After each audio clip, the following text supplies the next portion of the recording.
Hey, check this out. You got a big old frog living in there. Oh, really? That's funny. He's just sitting there like. Oh my god. It's a little dirty, but so far no water. Okay. That's a live view of it. I'm just kind of pushing through. There's a big old like bullfrog living in there. Bullfrog in there. Oh Pretty my funny. god. I did actually bend down and smell it, and I'm like, okay, I do see what you mean, and it does smell like urine. All right, frog, gotta get out of the way now. He's like, what are you doing?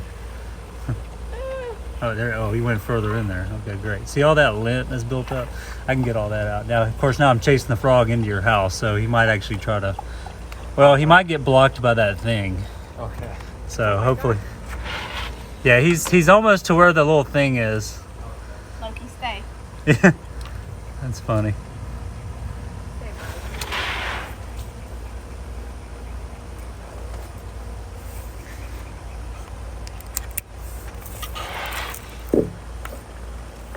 Yeah, I don't think he'll be able to hop out of there. No, probably not.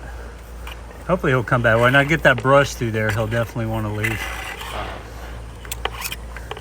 I'll make sure he's not out here because he will. Oh, get him? Yeah.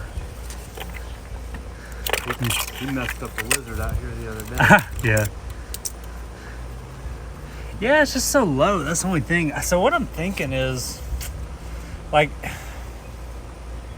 I mean, we could dig it out. The problem that creates, and I was thinking about this a little bit yesterday, as I've had time to think about it. It's just like if, let's say I dig this out and I, come in here and remove that, it's either way, this water is gonna find its way and pool in there. So either way, it's like, it's kind of a, so what I'm almost thinking, it's almost like what we should do